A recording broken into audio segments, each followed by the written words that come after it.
नमस्कार मित्रों, मैं हूं यशपाल सिंह। आप देख रहे हैं बीबी न्यूज। खबरों को देखने के लिए बने रहे मेरे साथ। राष्ट्रीय सचिव बनाई गई हमारे जनपद की बहुत ही संघर्षशील महिला सुनीता सिंह का आगमन हुआ है। समाजवादी पार्टी पूरे जोश खरोश के साथ इनका स्वागत और अभिनंदन करती है। सुनीता सिंह अनजान चेहरा नहीं, बल्कि आजमगढ़ में संघर्षों की प्रतीक मानी जाती हैं।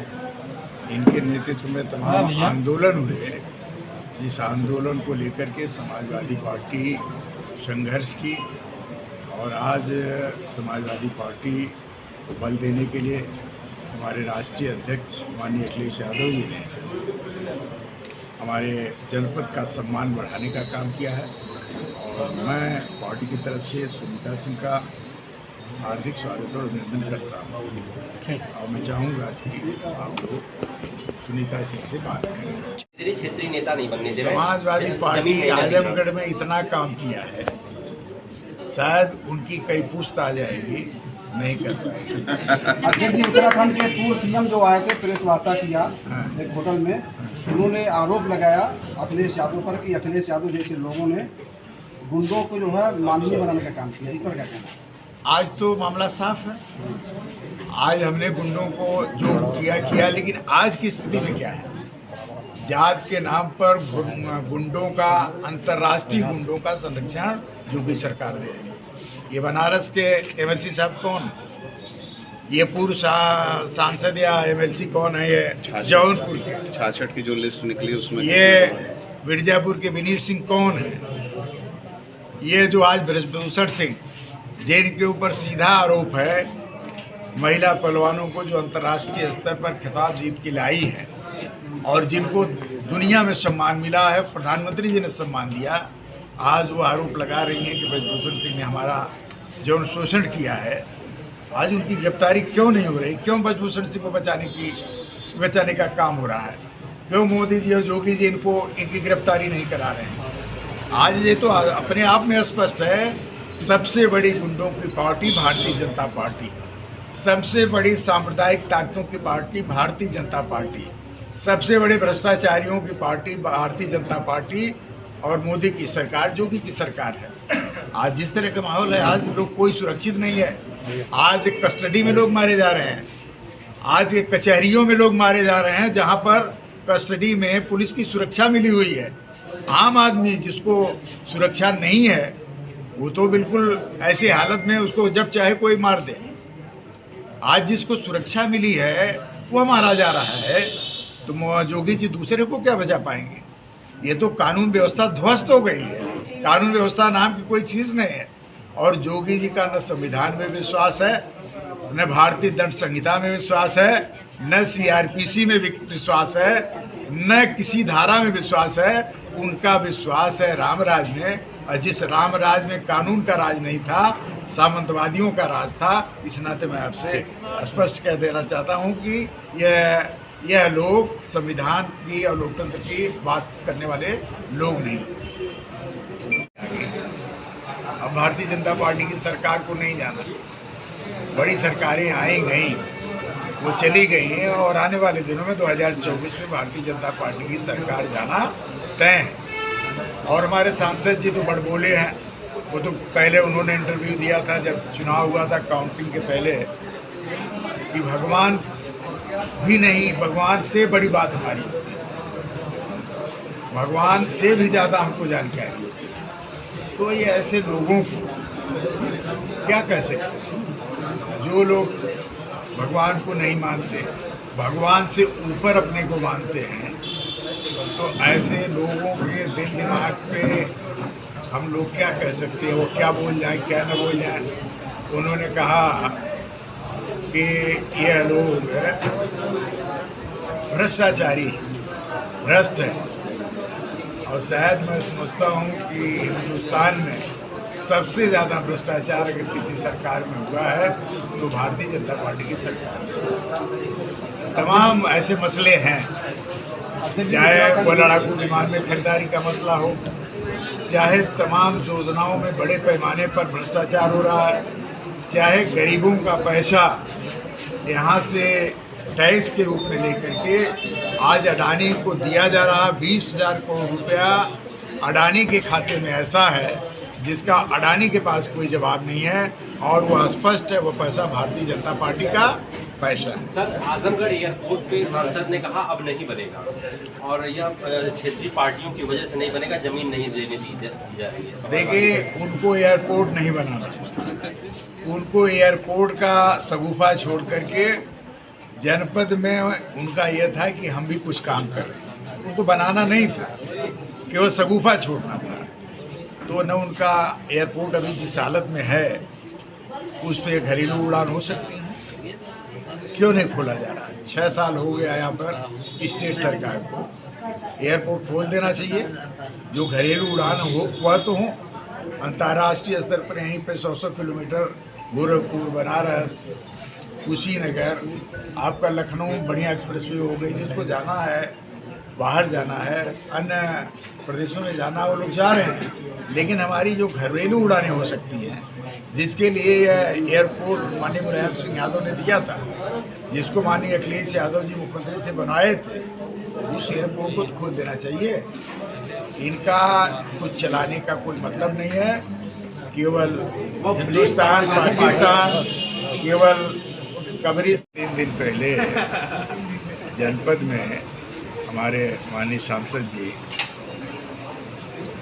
और उनकी पार्टी के नेता जो उत्तराखंड के मुख्यमंत्री भी रहे और उनके साथ और नेता लोगों ने प्रेस किया और उस प्रेस में देश प्रदेश के विकास के बारे में कोई बात नहीं, जनपद के विकास के बारे में कोई बात नहीं, केवल एक बात जो उनका पुराना रटा रटाया शब्द है वही बार बार कहते रहे। हमारा भी आरोप है कि भारतीय जनता पार्टी परिवारवाद, जातिवाद, संप्रदायवाद, धर्मवाद और ये आज जो कानून व्यवस्था है, बेटियों को जिस तरह से उन्होंने बेटी बचाओ बेटी पढ़ाओ का नारा दिया था, उस मसले पर पूरी तरह फेल हो गई है। जहाँ तक मैं कहता हूँ, परिवारवाद का सीधा आरोप हमारा भारतीय जनता पार्टी पर है, जातिवाद का सीधा आरोप है। परिवारवाद आप देख लीजिए, कल्याण सिंह के पोते तक एमएलए हो गए, राजनाथ सिंह के लड़के जो केंद्रीय रक्षा मंत्री हैं उनके एमएलए हैं, अमित शाह के लड़के जो क्रिकेट एसोसिएशन के राष्ट्रीय स्तर के पदाधिकारी बनाए गए हैं, जबकि उनकी कभी क्रिकेट में रुचि नहीं रही, न उन्होंने क्रिकेट खेला और न क्रिकेट के बारे में उनकी जानकारी है। तमाम जगहों कर्नाटक में उनके परिवार के लोगों को, तमाम लोगों को पिछली सरकार में मंत्री बनाया गया था।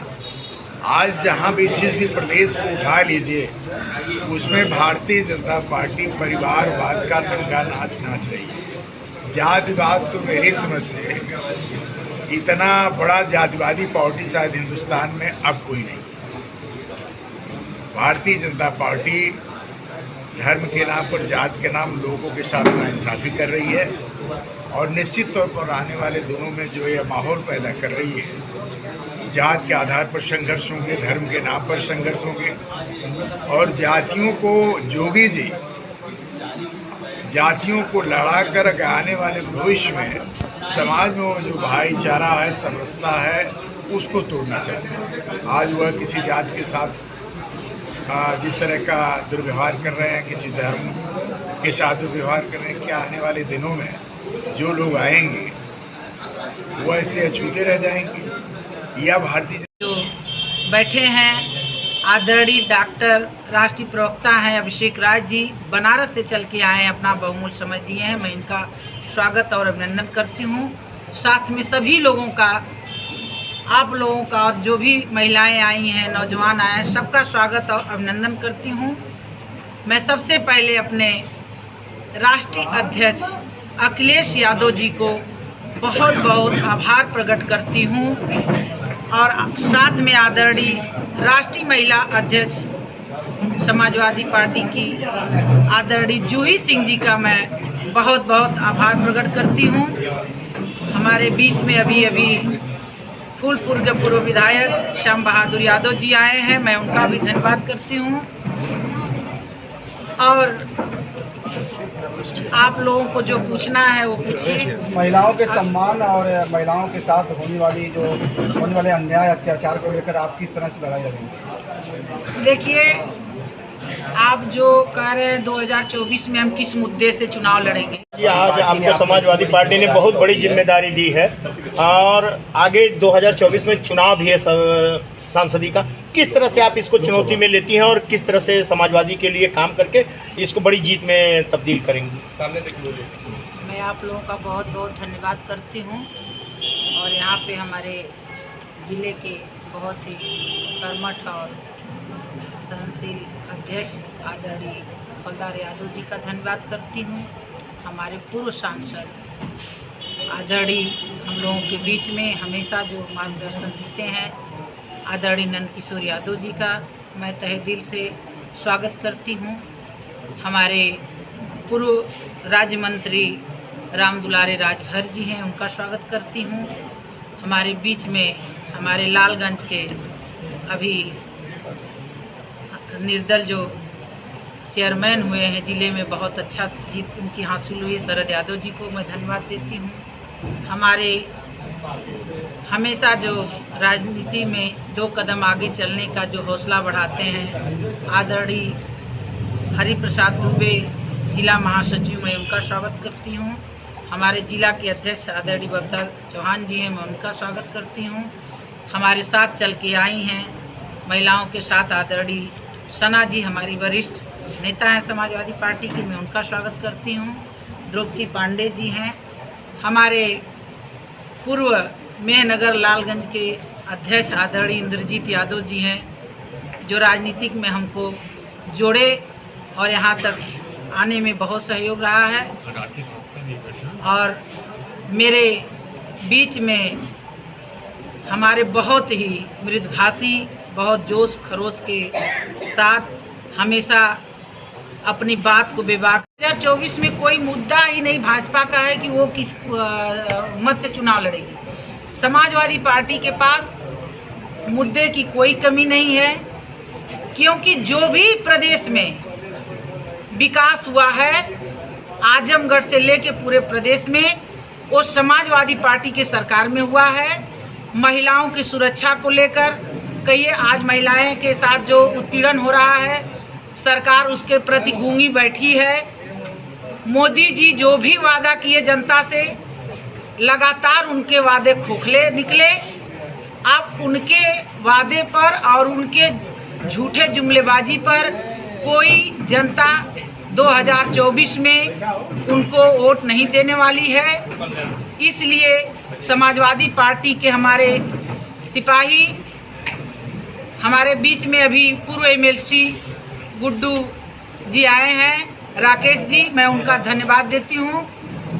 और हमारे मुद्दे जो हैं, जो आज नौजवान बेरोजगार हैं, महिलाएं बेरोजगार हैं, चरम सीमा पर महिलाओं के जो महंगाई है, सबसे मेन मुद्दा महंगाई है। डीजल हो, चाहे पेट्रोल हो, चाहे गैस हो, गरीब जनता डेली आत्महत्या कर रही है, महिलाएं कर रहे हैं।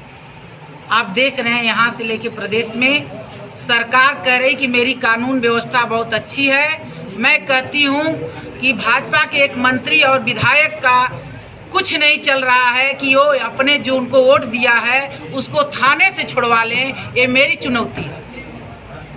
जो हिटलर शाही की तरह सरकार चल रही है।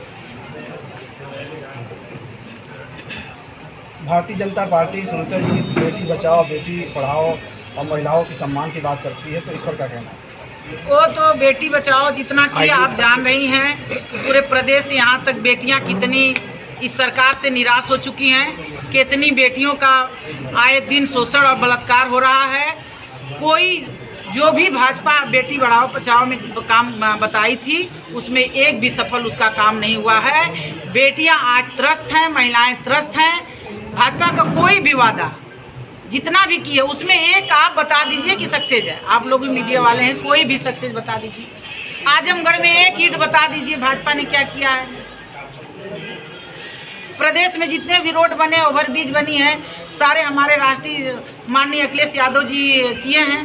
आज पूरा नौजवान, पूरे देश का आज राष्ट्रीय अध्यक्ष हमारे अखिलेश यादव जी पे अपना नेतृत्व लगाया है। और अखिलेश यादव जी से जिस तरह हमारे भाजपा का नींद उड़ा है, विपक्ष में जो हमारे